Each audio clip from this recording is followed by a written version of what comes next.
E se eu lhe dissesse que existia um edifício capaz de fazer reis tremerem, impérios se curvarem em silêncio e o próprio céu, segundo as Escrituras, descer à terra, um lugar tão revestido de ouro que refletia o sol como um segundo astro, tão sagrado que nenhum homem comum ousava atravessar seus limites mais profundos, e tão misterioso que sua destruição ainda ecoa como um presságio não resolvido na história da humanidade? O que havia naquele templo para inspirar devoção absoluta e também medo? Desde as primeiras palavras registradas nos textos antigos, o Templo de Salomão não é apresentado apenas como uma construção, mas como um ponto de contato entre o visível e o invisível, um eixo do mundo, onde o humano e o divino se encontravam. Para alguns, era a morada da glória de Deus na terra. Para outros, um símbolo perigoso de poder concentrado demais, de riqueza excessiva, de uma fé que flertava com o orgulho. Hoje, as pedras desse templo já não existem, mas sua sombra continua projetada sobre religiões, conflitos, mitologias e sobre a própria consciência humana. Prometemos revelar ao longo deste percurso não apenas o que foi o Templo de Salomão, mas o que ele representou e o que talvez ainda represente. Porque entender esse templo é entender algo essencial sobre a natureza humana, sobre nossa busca por Deus, por poder, por sentido e sobre o preço que se paga quando o sagrado se confunde com a glória dos homens. Segundo a tradição bíblica, o templo foi erguido em Jerusalém no século X, antes da Era Comum, durante o reinado de Salomão, filho de Davi. Não foi uma obra comum. As Escrituras insistem em um detalhe inquietante. O projeto não nasceu da mente de arquitetos humanos, mas de uma instrução divina transmitida a Davi e executada por Salomão. Cada medida, cada material, cada espaço possuía um significado espiritual. Nada era aleatório. Tudo obedecia a uma ordem superior, como se o próprio cosmos tivesse sido miniaturizado em pedra, madeira e ouro. O ouro, aliás, era abundante de forma quase obscena. Paredes, utensílios, colunas, querubins, tudo reluzia. O templo não apenas brilhava, ele cegava. Relatos antigos falam de toneladas de ouro puro, trazidas de terras distantes, de tributos de reis estrangeiros, de alianças seladas não apenas pela diplomacia, mas pelo fascínio diante daquela obra impossível. O luxo extremo não era visto naquele contexto como vaidade, mas como reflexo da grandeza divina. Oferecer o melhor dos metais ao Criador era um ato de submissão e reverência.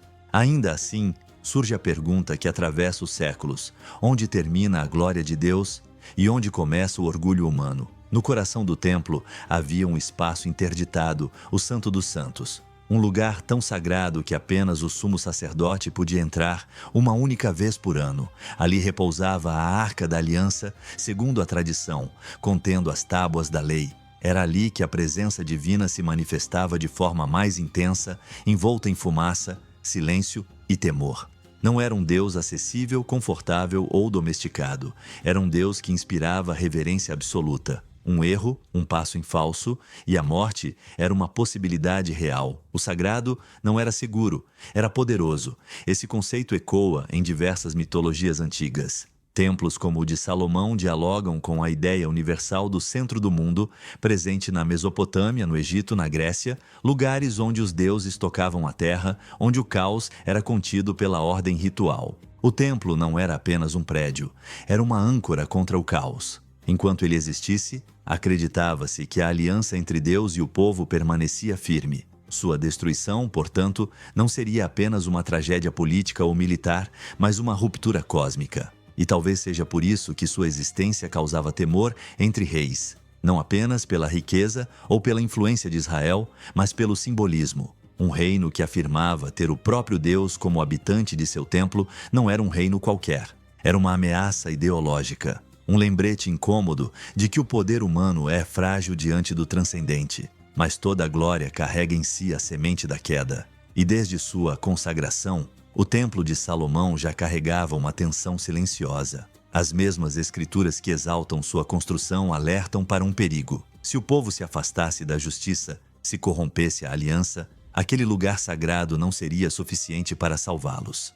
Pedra alguma, por mais santa que fosse, poderia substituir a retidão do coração. Essa advertência ressoa até hoje. O templo, em sua magnificência, tornou-se também um espelho. um reflexo da eterna tentação humana de confundir fé com poder, devoção com ostentação, Deus com domínio. Talvez seja por isso que sua história não nos permite apenas admirá-lo, mas exige que o questionemos.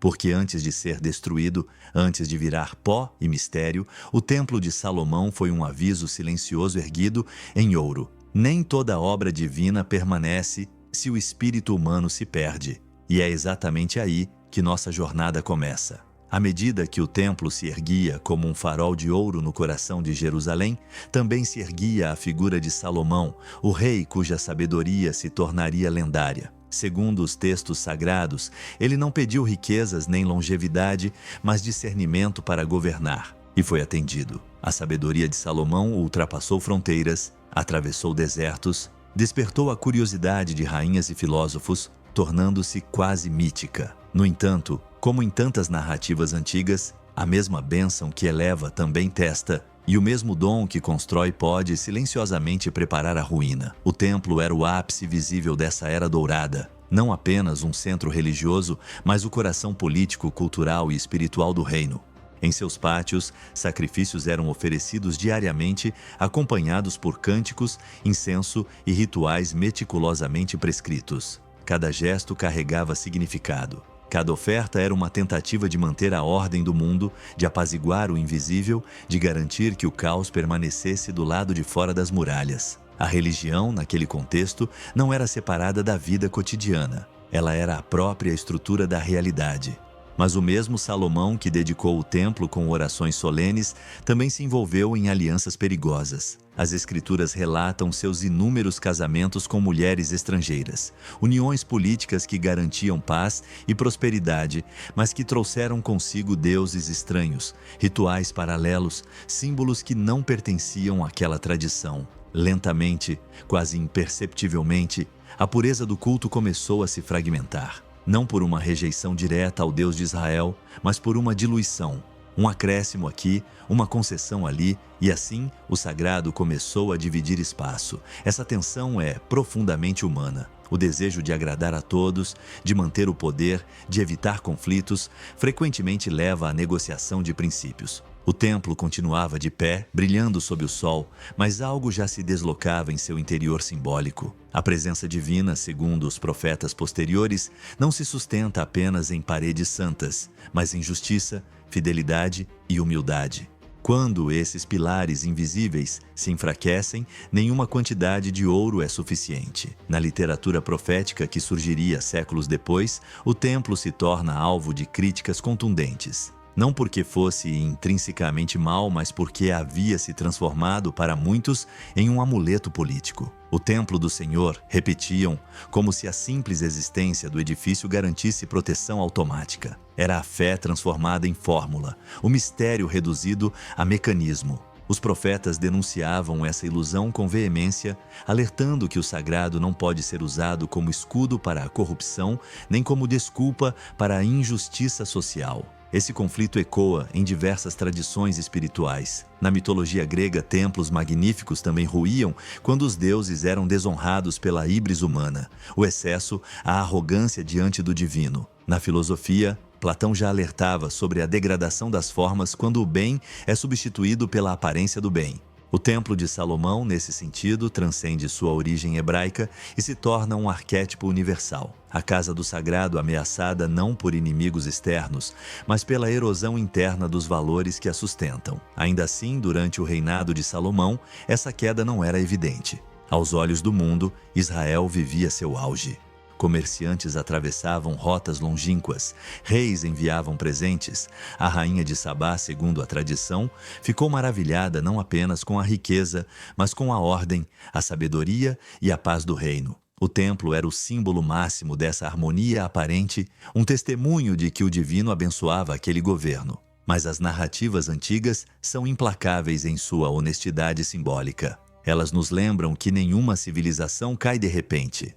A decadência começa nas decisões pequenas, nos compromissos silenciosos, na troca gradual do temor reverente pelo controle. O templo continuava sendo celebrado, mas o coração do povo começava a se afastar do seu significado mais profundo. O ritual permanecia, mas o espírito se tornava frágil. Após a morte de Salomão, o reino se dividiria. E essa fratura política refletia algo muito mais antigo, a divisão espiritual que já havia se instalado. O templo, que deveria ser um ponto de união, tornava-se agora um símbolo disputado, um troféu teológico, uma lembrança constante do que foi prometido e do que estava sendo perdido. Essa história nos confronta com uma pergunta desconfortável. Quantas vezes erguemos templos em nossas próprias vidas, estruturas de segurança, crenças, ideais, instituições e passamos a confiar mais nelas do que nos valores que deveriam representar? Quantas vezes confundimos estabilidade com verdade, tradição com fidelidade, grandeza exterior com integridade interior? O templo de Salomão ainda estava de pé, sua destruição ainda não havia ocorrido. Mas, naquele silêncio dourado, já se ouvia um eco distante, um aviso antigo, repetido em diferentes culturas e épocas. Quando o sagrado se torna instrumento de poder, o mistério se retira, e o que resta, por mais grandioso que pareça, torna-se vulnerável. O tempo avançou e com ele vieram as fissuras inevitáveis. O Templo de Salomão permanecia como o centro espiritual de Jerusalém, mas o mundo ao seu redor já não era o mesmo. O reino dividido enfraqueceu-se, alianças tornaram-se instáveis e novas potências surgiam no horizonte como sombras alongadas ao entardecer. Assírios, egípcios e mais tarde babilônios observavam aquela cidade sagrada não apenas como um alvo militar, mas como um símbolo que precisava ser quebrado. Derrubar Jerusalém significava mais do que conquistar território. Significava abalar a fé de um povo inteiro. Nos textos proféticos desse período, o tom muda drasticamente. Já não há celebração, mas lamento. Vozes como as de Isaías, Jeremias e Ezequiel ecoam advertências sombrias, insistindo que o templo não é um talismã invencível. Eles descrevem uma corrupção profunda, juízes injustos, líderes arrogantes, rituais vazios, sacrifícios oferecidos sem arrependimento. O templo continuava recebendo incenso e cânticos, mas, segundo esses profetas, a presença divina já não se deixava encontrar ali da mesma forma. Deus não havia sido derrotado por outros deuses, havia se retirado. Essa ideia é teologicamente perturbadora. Em muitas culturas antigas, os deuses eram ligados fisicamente aos seus templos. Se o templo caísse, o deus era considerado fraco ou morto. A tradição hebraica, porém, propõe algo mais inquietante. O Deus de Israel não é prisioneiro de paredes. Ele pode abandonar sua própria casa quando ela deixa de cumprir sua função espiritual. O templo, nesse sentido, não garante a presença divina. Ele acondiciona a fidelidade moral do povo. Ezequiel descreve, em uma visão simbólica, a glória de Deus deixando o templo passo a passo, atravessando seus portões, subindo o monte, afastando-se lentamente da cidade. Não há explosão, nem destruição imediata. Há silêncio, a retirada. Esse detalhe é essencial porque sugere que a queda de Jerusalém não foi repentina, mas precedida por um esvaziamento espiritual gradual. Quando os exércitos inimigos finalmente chegaram, o templo já estava, de certa forma, vazio. A destruição veio no ano que a tradição identifica como 586 antes da Era Comum, quando os babilônios, liderados por Nabucodonosor, cercaram Jerusalém. As muralhas caíram, o fogo consumiu palácios e o templo, outrora revestido de ouro, foi saqueado e reduzido a cinzas. Os objetos sagrados desapareceram, a Arca da Aliança some da história, envolta em mistério até os dias de hoje. Não há registro claro de seu destino.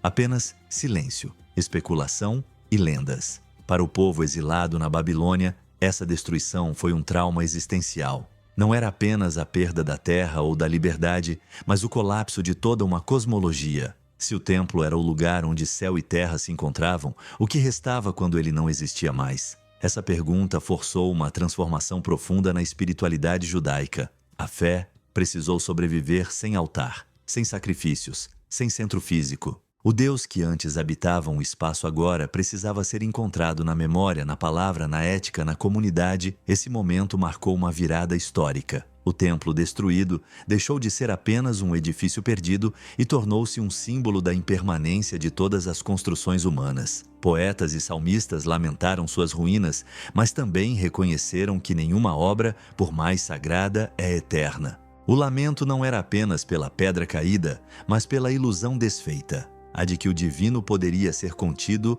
controlado ou garantido por estruturas visíveis. Na filosofia e na literatura posteriores, esse tema se repete como um arquétipo poderoso. Cidades orgulhosas que caem, torres que desmoronam, impérios que acreditaram ser invencíveis. A Torre de Babel, os palácios de Atlântida, os templos esquecidos das civilizações antigas. Todos compartilham a mesma advertência simbólica: quando a ordem perde seu fundamento moral, o colapso não é punição arbitrária, mas consequência. Ainda assim, o mistério da destruição do Templo de Salomão não reside apenas no fogo que o consumiu, mas no vazio que ele deixou. Um vazio que atravessou séculos, alimentou expectativas messiânicas, inspirou reconstruções e reacendeu conflitos. A ausência tornou-se tão poderosa quanto a presença havia sido. O templo, mesmo em ruínas, continuava a governar o imaginário coletivo. E talvez seja essa a lição mais perturbadora deste capítulo da história. Às vezes, a queda de algo sagrado não significa o fim da fé, mas o início de uma busca mais profunda e mais perigosa. Uma busca que já não se apoia em ouro nem em muros, mas em escolhas morais, em responsabilidade individual, em uma espiritualidade que precisa sobreviver sem garantias visíveis. O templo queimou, mas a pergunta que ele levantava continuava viva, ardendo no interior humano, esperando por uma resposta que nunca seria simples. O Templo de Salomão havia sido destruído, mas sua ausência não trouxe esquecimento. Pelo contrário, o vazio deixado por suas ruínas transformou-se em presença constante, quase obsessiva, na memória espiritual de gerações inteiras. Onde antes havia ouro e pedra, agora havia expectativa.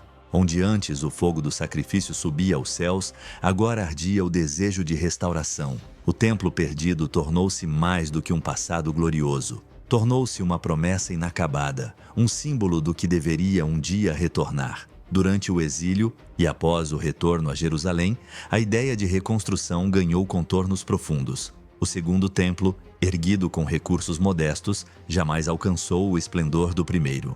Os textos antigos registram que alguns anciãos choraram ao vê-lo, não por alegria, mas por comparação. Faltava-lhe o brilho, a grandiosidade, e segundo certas tradições, faltava-lhe algo ainda mais essencial: a manifestação visível da glória divina como nos dias de Salomão. A Arca da Aliança não estava mais ali. O Santo dos Santos permanecia vazio. O coração simbólico do mundo parecia incompleto. Esse vazio não foi ignorado. Ele passou a ser interpretado teologicamente e simbolicamente como um estado de espera. O templo incompleto refletia um mundo incompleto. A restauração plena dependeria não apenas de pedras, mas de uma redenção maior ainda por vir. Assim, o Templo de Salomão começou a se deslocar do passado para o futuro, tornando-se um arquétipo escatológico, uma imagem de algo que seria restaurado no fim dos tempos. Esse deslocamento ecoa em textos apócrifos, escritos intertestamentários e correntes místicas posteriores. Em algumas interpretações, o verdadeiro templo não seria feito por mãos humanas, mas desceria do céu, perfeito e incorruptível. Em outras, ele seria reconstruído quando a humanidade estivesse espiritualmente preparada para recebê-lo. O edifício físico torna-se, então, metáfora de uma condição interior. Reconstruir o templo significava reconstruir o ser humano. Na tradição cristã primitiva, essa simbologia atinge um novo nível. O Templo de Salomão passa a ser reinterpretado como sombra de uma realidade mais profunda. A presença divina, antes restrita a um espaço, agora se manifesta no interior do indivíduo. O sagrado deixa o altar e passa a habitar o corpo, a consciência, o espírito. Essa leitura não nega o valor do templo antigo, mas o ressignifica. Ele deixa de ser o fim e passa a ser o sinal. Já na mística judaica, especialmente na Cabala, o templo assume dimensões cósmicas. Ele é visto como um reflexo da própria estrutura do universo. Cada parte do templo corresponde a um aspecto da criação, a uma emanação divina, a um equilíbrio delicado entre forças opostas. Sua destruição, nesse contexto, não é apenas histórica, mas metafísica. Algo se quebrou na harmonia do mundo, e cabe à humanidade participar do processo de reparação, o Tikkun, restaurando o que foi fragmentado. Essa ideia atravessa culturas e épocas. A noção de um centro perdido, de uma ordem original rompida, aparece em mitos de paraísos destruídos, idades de ouro encerradas, mundos que caíram do estado ideal para a imperfeição. O Templo de Salomão se encaixa perfeitamente nesse arquétipo. Ele representa o momento em que o divino parecia próximo, tangível, organizado. Sua ausência simboliza a distância, a confusão, a saudade do sagrado. Ao longo da história, essa saudade alimentou conflitos e esperanças.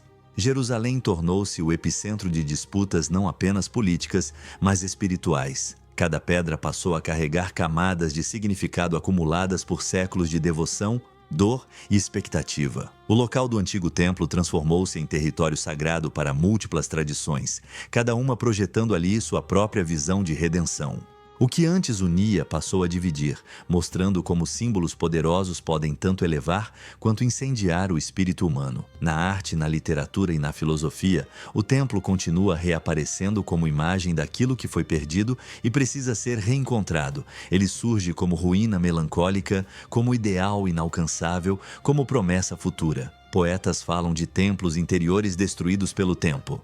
Filósofos questionam se a humanidade ainda é capaz de sustentar algo verdadeiramente sagrado sem corrompê-lo. O templo deixa de ser apenas um lugar e torna-se uma pergunta. E talvez seja exatamente essa sua função mais duradoura: não oferecer respostas, mas provocar inquietação.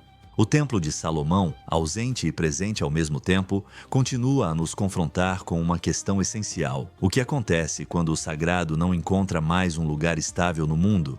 Ele desaparece ou se transforma? A resposta, como o próprio templo, permanece envolta em silêncio, esperando não por reconstruções grandiosas, mas por uma compreensão mais profunda do que realmente significa abrigar o divino.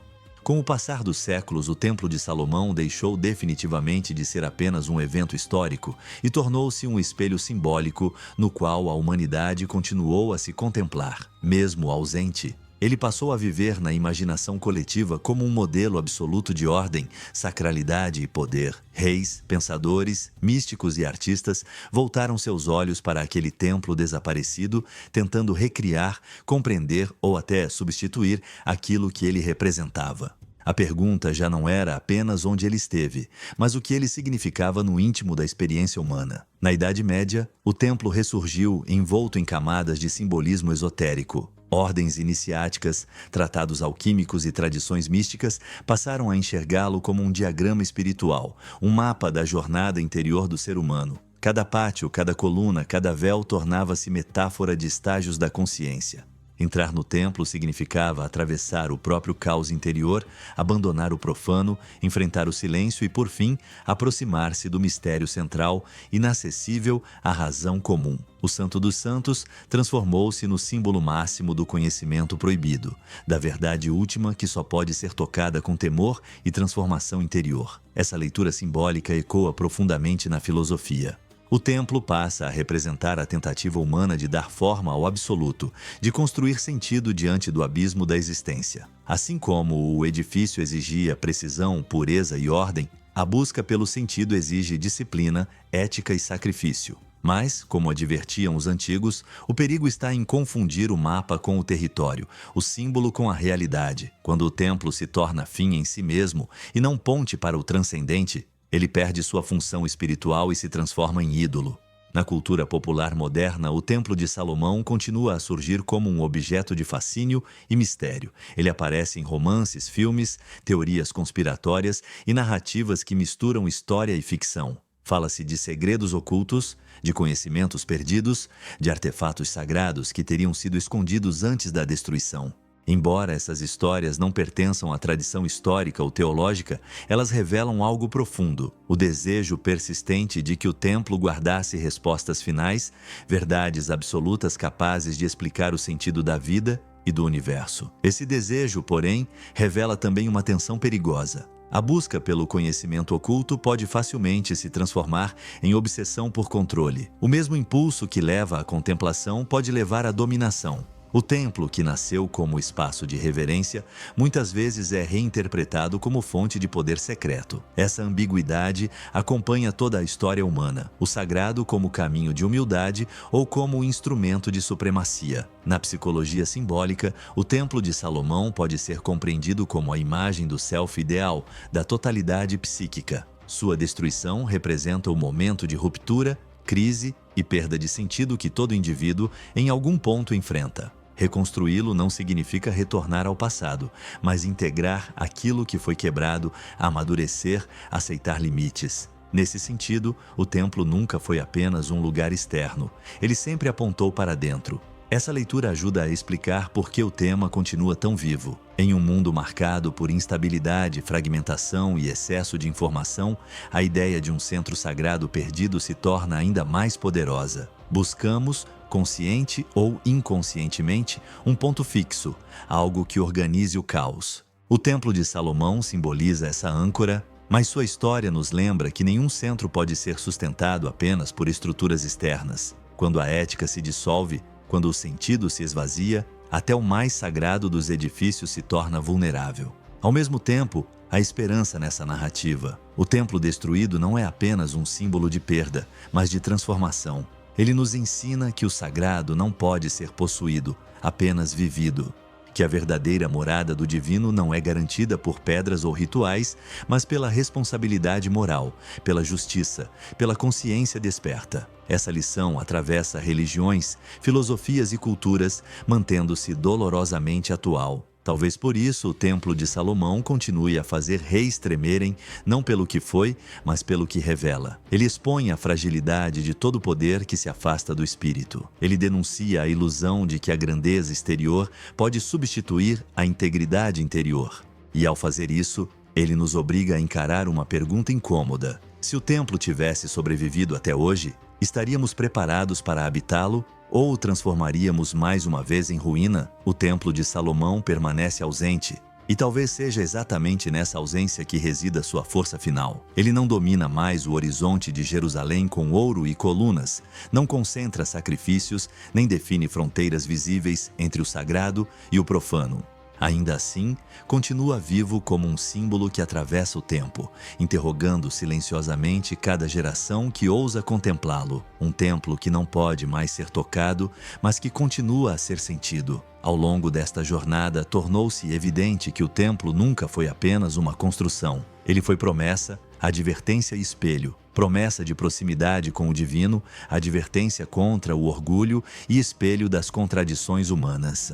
Sua história revela que a maior ameaça ao sagrado não vem de fora, mas de dentro. Não são os exércitos que primeiro derrubam templos, mas a corrupção do sentido, a banalização do mistério, a troca da reverência pelo controle. O ouro que revestia suas paredes não era o verdadeiro tesouro. O projeto divino que o originou não tinha como objetivo exibir poder, mas ensinar limites. A glória de Deus, descrita como visível, não se manifestava para exaltar reis, mas para lembrar que nenhum trono humano é absoluto. Quando esses significados se perderam, o templo deixou de cumprir sua função mais profunda.